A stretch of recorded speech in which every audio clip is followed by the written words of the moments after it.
අපි අද හරස් මිල ඉල්ලුම් නම්‍යතාවය ගැන තමයි සාකච්ඡා කරන්නේ. අ, දරුවෝ මේක දැනගන්න ඕනි මේ හරස් මිල ඉල්ලුම් නම්‍යතාවය කියන එකක් ගණනය කරන්නේ ඇයි කියන එක ඔයා දැනගන්න ඕනනේ. ප්‍රායෝගික ලෝකයේදී අපි සාමාන්‍යයෙන් අපි භාණ්ඩයක් ගන්න ගියොත් ඒකේ මිල වෙනස් වෙනකොට අපි ගන්න එක වෙනස් වෙනවනේ. උදාහරණයක් විදියට තේ මිල වෙනස් වුණොත් තේ ගන්න එක වෙනස් කරනවනේ. ඒක අපි ගණනය කරේ මොකෙන්ද? මිල ඉල්ලුම් නම්‍යතාවයෙන්. හැබැයි ප්‍රායෝගික ලෝකයේදී තේ ගන්න එක වෙනස් වෙන්නේ තේ මිල වෙනස් වෙනකොට විතරක් නෙවෙයිනේ. ප්‍රායෝගික ලෝකයේදී කෝපි මිල වෙනස් වෙනකොටත් තේ ගන්න එක වෙනස් කරනවා. සීනි මිල වෙනස් වෙනකොටත් මිනිස්සු තේ ගන්න එක වෙනස් කරනවා. මෙන්න මේක ගණනය කරන්න තමයි හරස් මිල ඉල්ලුම් නම්‍යතාවය ගණනය කරන්නේ. ඉතින් මේක ඉතාම වැදගත් ව්‍යාපාරිකයන්ට. ඇයි ඒ? තමන්ගේ භාණ්ඩයට වෙළඳපොලේ තියෙන ඉල්ලුම වෙනස් වෙනවනේ. ඊට සම්බන්ධයක් තියෙන වෙනත් භාණ්ඩවල මිල වෙනස් වුණාම ඒක ගණනය කරන්න තමයි හරස් මිල ඉල්ලුම් නම්‍යතාවය කියන සංකල්පය භාවිත කරන්නේ. එතකොට මේක අපි න්‍යායාත්මකව සාකච්ඡා කෙරුවොත් අපි බලමු මොකක්ද හරස් මිල ඉල්ලුම් නම්‍යතාවය කියන්නේ. එතෙන්දී ළමයි ආර්ථික විද්‍යාවේදී උපකල්පනයක් භාවිත කරනවානේ. ඒ උපකල්පනය තමයි මොකද? යම් නිශ්චිත අවස්ථාවක අනෙකුත් සාධක ස්ථාවරව පවතිනවා කියන එක. යම් නිශ්චිත අවස්ථාවක අනෙකුත් සාධක ස්ථාවරයි. ඒ කියන්නේ වෙනස් වෙන්න පුළුවන් සම්බන්ධිත භාණ්ඩයේ මිල පමණයි කියන එක. එතකොට අපි කියනවා පුතේ එතන සලකා බලන භාණ්ඩය කියන්නේ අපි ගන්න යන භාණ්ඩය X කියලා හිතුවොත් ඒකට සම්බන්ධයක් තියෙන භාණ්ඩය අපි හිතුවොත් Y කියලා. අපිට අන්න හරස් මිල ඉල්ලුම් නම්‍යතාවය මේක ලියන්න පුළුවන් ලස්සනට මෙහෙම. කොහොමද ලියන්න පුළුවන්? සම්බන්ධිත භාණ්ඩයේ මිල ඒ කියන්නේ PY බලපානවා මොකටද? සලකා බලන භාණ්ඩයේ මොකටද? ඉල්ලුමට. සලකා බලන භාණ්ඩයේ ඉල්ලුමට තමයි මේක බලපාන්නේ. එතකොට සලකා බලන සම්බන්ධිත භාණ්ඩයේ මිල වෙනස් වුණොත් කිසියම් ප්‍රතිශතයකින් ඊට සාපේක්ෂව සලකා බලන භාණ්ඩයේ ඉල්ලුමත් කිසියම් ප්‍රතිශතයකින් වෙනස් වෙනවා. මෙන්න මේ වෙනස් වීම ගණනය කරන්න අපිට පුළුවන් මොකද? හරස් මිල ඉල්ලුම් නම්‍යතාවයෙන්. මේකට සමීකරණයක් තියෙනවා. ඒ සමීකරණයේදී අපි හැමතිස්සෙම පුතේ මුලින් වෙනස් වෙන එක ඉරෙන් යටට දාන්න ඕන. එහෙනම් මේ සමීකරණය ලිව්වොත් ඉරෙන් යටට එන්නේ ඩෙල්ටා PY ප්‍රතිශතය. එහෙනම් ඉරෙන් උඩට එන්නේ සලකා බලන භාණ්ඩයේ ඉල්ලුමේ ප්‍රතිශතක වෙනස. හරියට නිකන් ඉරෙන් යට කෝපිවල මිල වෙනස් වන ප්‍රතිශතය ඉරෙන් උඩ සලකා බලන භාණ්ඩයේ තේ නම් තේවල ඉල්ලුම කොච්චර ප්‍රතිශතයකින් වෙනස් වෙනවද කියන එක. ඒ නිසා අපි හැමතිස්සෙම කල්පනා කරන්න ඕන සම්බන්ධිත භාණ්ඩයක මිල හැමතිස්සෙම බලපාන්නේ සලකා බලන භාණ්ඩයේ ඉල්ලුමට. සලකා බලන භාණ්ඩයේ ඉල්ලුමට. අපි එතකොට මේක ගණනය කරන්න ගියාම හරස් මිල ඉල්ලුම් නම්‍යතාවයත් කොටස් දෙකක් තියෙනවා. එකක් තමයි ලක්ෂය හරස් මිල ඉල්ලුම් නම්‍යතාවය, අනිත් එක තමයි චාප හරස් මිල ඉල්ලුම් නම්‍යතාවය. ලක්ෂ නම්‍යතාවයේදී හැමතිස්සෙම කරන්නේ කිසියම් මිලකදී නම්‍යතාවය ගණනය කිරීම තමයි සිද්ධ වෙන්නේ. හැබැයි චාප කියන්නේ මිල දෙකක් අතර වෙනසකදී තමයි නම්‍යතාවය ගණනය කරන්නේ. එහෙනම් කිසියම් මිලකදී නම්‍යතාවය ගණනය කරනවා නම් ඒ වෙලාවට මිලේ වෙනස් වීම මොකද? ඊටාම කුඩායි. හැබැයි මිල දෙකක් අතර වෙනසක් ආවොත් මොකද? මිලේ වෙනස් වීම ඊටා විශාලයි. ඒ නිසා අපි කියනවා ලක්ෂය කිව්වම හැමතිස්සෙම මතක තියාගන්න ඕන මොකද්ද? සම්බන්ධිත භාණ්ඩ මිලේ ඊටාම කුඩා. චාප කියන්නේ සම්බන්ධිත භාණ්ඩ මිලේ ඉතා විශාල වෙනස් වීමක්. ඒ නිසා ළමයි උපකල්පනය දාලා අපි කියන්න ඕන මොකද? අනෙකුත් සාධක ස්ථාවරව තියෙනවා සම්බන්ධිත භාණ්ඩයේ මිලේ ඉතා කුඩා ප්‍රතිශතක වෙනස් වීමකට සාපේක්ෂව සලකා බලන භාණ්ඩ ඉල්ලුම කොච්චර ප්‍රතිශතයකින් වෙනස් වෙනවද කියන එක තමයි ලක්ෂයකින් ගණනය කරන්නේ. ඉතින් ඡාප එක පුළුවන්, ලක්ෂණාම්‍යතාවය පුළුවන්, ඕන කෙනෙකුට පුළුවන්. ඒ නිර්වචනය වෙනස් වෙන්නේ මොකද සම්බන්ධිත භාණ්ඩ මිලේ ඉතා විශාල ප්‍රතිශතක වෙනස් වීමක් කියන එක විතරයි අපිට අලුතෙන් එන්නේ. අපි ඔයාලට උගන්වලා තියෙනවා මේකේ සමීකරණය ලියන විදිය. පොදු සමීකරණය දන්නවනම් ලක්ෂණාම්‍යතාවය ලියනකොට හැමතිස්සෙම ඉරෙන් යටට ප්‍රතිශතය නැතුව අපි සමීකරණයේ කොටස ලියනවා. ප්‍රතිශතය නැතුව ලිව්වොත් ඩෙල්ටා py ඉරෙන් උඩට එනවා මොකද ඩෙල්ටා qd x. වැඩි කිරීම ඩෙල්ටා නැතුව උඩට අරන් ගියොත් py ඩෙල්ටා නැතුව යටට අරන් ආවොත් qd x. ඒ විදිහට මේක මාරු වෙලා තමයි එන්නේ. උඩ තියෙන ඩෙල්ටා QDX පල්ලෙහාට එනවා. ඒව තමයි ලක්ෂණාම්‍යද. මේක ඡාපනම්‍යතාවය ගණනය කරන්න ගියාම හරිම ලේසි. මේක කෙලින්ම ගන්න ඕන මේ විදියටම එහා පැත්තට. එතන මිල දෙකක් තියෙනවනේ. එහෙනම් මේ මිල දෙක අපි මොකද කරන්න ඕන? එකතු කරන්න ඕන. මිල දෙක එකතු කරන්න ඕන. ඒ වගේම තමයි මොකද්ද? ප්‍රමාණ දෙකත් එකතු කරලා ගන්න ඕන. එහෙනම් අන්න CPD ගණනය කරන්න පුළුවන්. අර ඉස්සෙල්ලා ලිව්ව සමීකරණයම ලියනවා ඩෙල්ටා py යට ඩෙල්ටා qd x ඉරෙන් උඩ. වැඩි කිරීම py එක py දෙක ඒ කියන්නේ සම්බන්ධිත භාණ්ඩයේ මිල දෙක එකතු කරලා ගන්නවා. සලකා බලන භාණ්ඩයේ ඉල්ලුම තියෙනවනේ මේ මිල දෙකට අදාළව ඒ දෙකත් එකතු කරලා ගන්නවා. එහෙම තමයි ඡාප හරස් මිල ඉලුම්නාම්‍යතාවය ගණනය කරන්නේ.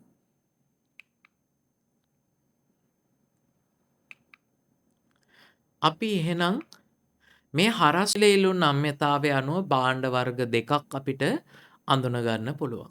හරස් මිල ඉලුම්නාම්‍යතාවය අනුව අපිට භාණ්ඩ වර්ග දෙකක් අඳුන ගන්න පුළුවන්. එකක් ආදේශන භාණ්ඩ, අනිත් එක අනුපූරක භාණ්ඩ. ආදේශන භාණ්ඩයක් කියන්නේ මොකක්ද කියලා ඇහුවොත් අපි කියන්න ඕන මොකක්ද? උදාහරණයක් විදියට අපි තේ ගන්න එක තියෙනවා. ඒකට බලපානවා කෝපි මිල. එහෙනම් අපිට කියන්න පුළුවන් මෙහෙම කියන්න පුළුවන්නේ. නිකන් හරි වෙළඳ පොලේ කෝපි මිල වැඩි වුණොත් මිනිස්සු මොනවද කරන්නේ? තේ ගන්න එක වැඩි කරනවා. එහෙනම් ඒ වගේම තමයි කෝපි මිල අඩු වුණොත් මිනිස්සු තේ ගන්න එක අඩු කරනවා. මේ දෙක අතර තියෙන මොන සම්බන්ධයක්ද? අනුලෝම සම්බන්ධයක්. එහෙනම් කවුරු හරි ඇහුවොත් ආදේශන භාණ්ඩයක් කියන්නේ මොකක්ද කියලා අපි කියන්න ඕනි සම්බන්ධිත භාණ්ඩ මිලයි සලකා බලන භාණ්ඩයේ ඉල්ලුමයි අතරේ අනුලෝම සම්බන්ධයක් තියෙන භාණ්ඩයක්. එතකොට ඉල්ලුම් වක්‍රය ඇන්දොත් අපිට ඉල්ලුම් වක්‍රයට එන්නේ ධන බෑවුමක්. ධන බෑවුමක් තමයි එන්නේ ආදේශන භාණ්ඩවලට. ප්‍රායෝගික ලෝකයේදී ආදේශන ගත්තත් ආදේශන භාණ්ඩවල ස්වරූප දෙකක් තියෙනවා. ආදේශන භාණ්ඩවල ස්වරූප දෙකක් තියෙනවා. එකක් තමයි සමීපාදේශන, අනිත් එක තමයි දුරස්ථ ආදේශන.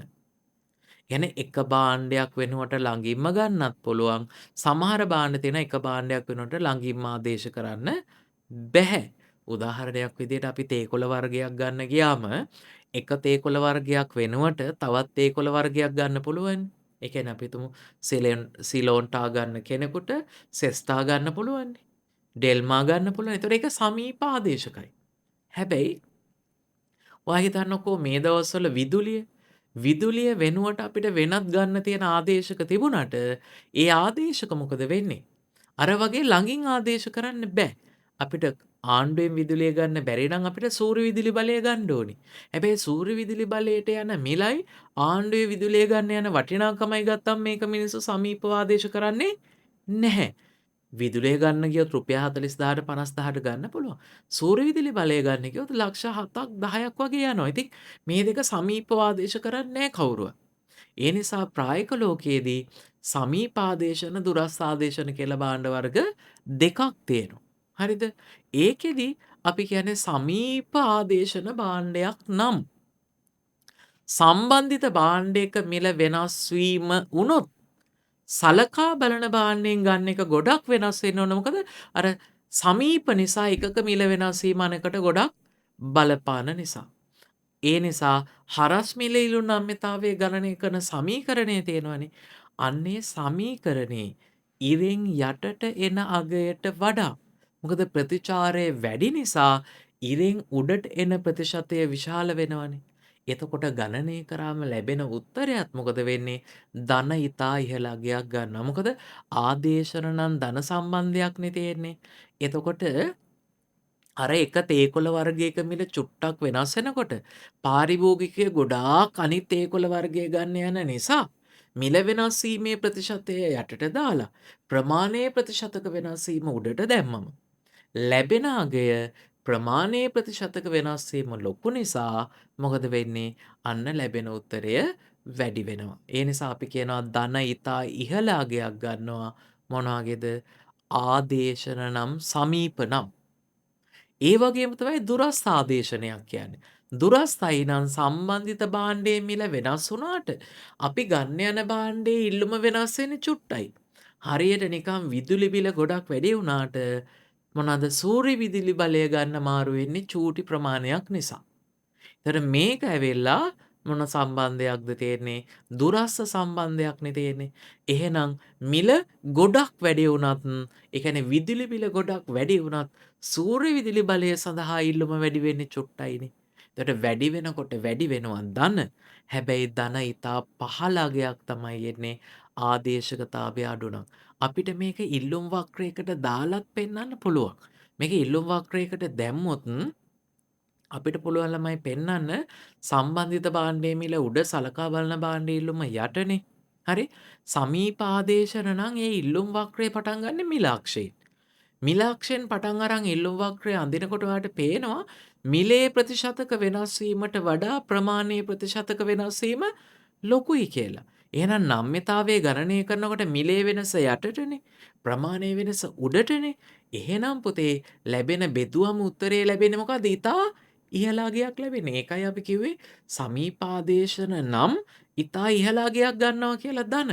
හැබැයි දුරස්ථ ආදේශන නම් බලන්න පුතේ සම්බන්ධිත භාණ්ඩ මිල උඩට දාලා සලකා බලන භාණ්ඩයේ ඉල්ලුම යටට දැම්මොත් මේකේ ඉල්ලුම් වක්‍රය පටන් ගන්න ප්‍රමාණාක්ෂයෙන්.